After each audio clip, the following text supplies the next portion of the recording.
clematis, and this really is quite a long process from pollination to getting a new plant on the market. It's anything from 8 to 10 years.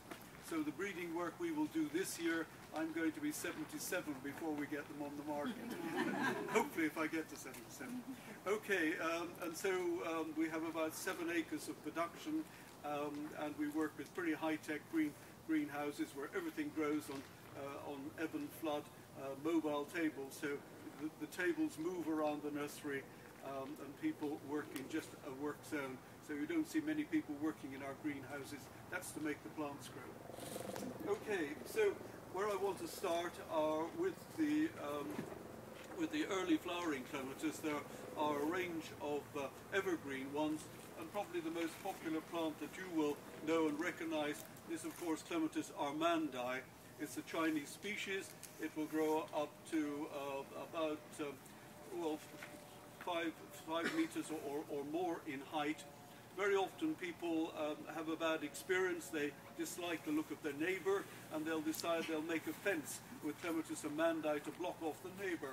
Well, with armandi that really doesn't work, sadly, because after about 4 or 5 years, all the lower leaves are dead to about 5 feet or so. So if you don't like your neighbor, then use a nice evergreen shrub and grow clematis up through it. That works very, very well. But armandi is a super plant. I've seen it when I've been plant collecting in China. It will grow up to, as I say, about sort of 5 meters or so in height.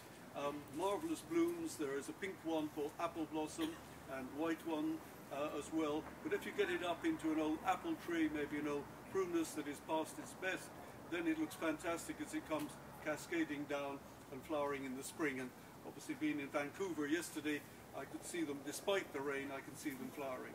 So that's Clematis armandi.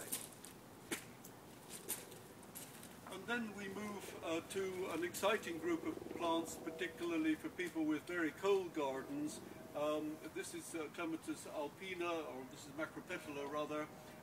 Alpina is the European species. Macropetala comes from northeast of Beijing in China, and they come in whites, in pinks, in mauves, and deeps or purpley colors like this. They'll grow up to about 3 meters in height. And if I refer to feet, sorry, I've just come from America, so please excuse me. So they grow up to about 3 meters or so in height. If you have a very cold exposed, maybe a fence about a meter or so in height, or a fence 2 meters in height, then you can grow the alpinas and macropetalas, mix all the colors together. That works really, really very well indeed. But if you do have a very cold exposed, maybe northeast, northwest, or wherever your horrible prevailing winds come from, they really are very tough, coming from the European and the Chinese mountains. So good value, very winter hardy, flowering with you here during April, maybe early May. The colder regions a wee bit later. Once these flowers have faded, then they have lovely fluffy seed heads, and then you get occasional summer flowers. So they really are quite good value for money. Some of the best ones, and I don't know if Gary has them, but there's a very nice blue alpina called Frankie, and a lovely pink one called Foxy, which are really charming. And I think the best alpina that I've introduced is one called Pink Flamingo. Flowers are about that sort of depth. They're a nice pinky, slightly creamy pinky color, and they are really semi-double to double. Flowering during April, will then rest for about 4 or 5 weeks and then produce another crop of flowers, and all the time you have these lovely fluffy seed heads. So those are really good value. And of Macropetala, this is a very good form. This is Bluebird. There are some that are not terribly clever, and there's a very good pink one called Macropetala Markham's Pink.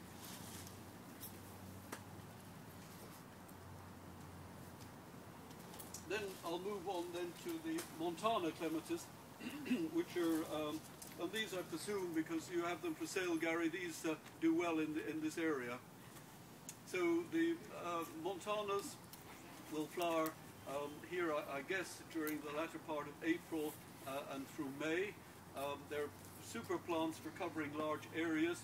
If you have an old building that you want to get the Montana up onto its roof, That works very well. If you have a long, low fence, they will work well on that, although they will grow to so I'll have to get into meters in a moment, they're 7 or 8 meters or so in height. They really can grow on the fence at about a meter in height if you just keep them tidy and trim back after they flowered. Or you can let them grow up into pine trees. And when I lived in England, our business there, we grew them up into big Corsican pine trees, so any of the pines that would grow well for you here, you can get them up into the pine trees where they certainly get up to about 7 or even 8 meters. And they look fantastic in the spring when they're flowering. Looks like a white or a pink waterfall as they come tumbling down out of the tree. Of the white ones, I think the Montana form grandiflora is the best one. And of the pink ones, there is Elizabeth, which is quite an old variety with a pale pink flower, which has a nice vanilla scent. I think the best of the pink ones is one called Maylene. Maylene is quite a good dark flower, a full flower, and that has a very strong vanilla scent. And if you have a smaller garden, one that only grows to about 5 meters in height, is one called Frida. Frida has a good deep pink colored flower, so it's ideal for a smaller garden. So those only flower for about 4 or 5 weeks or so, so a limited flowering period, and that's why it's nice to just get them up into trees and enjoy them during the springtime.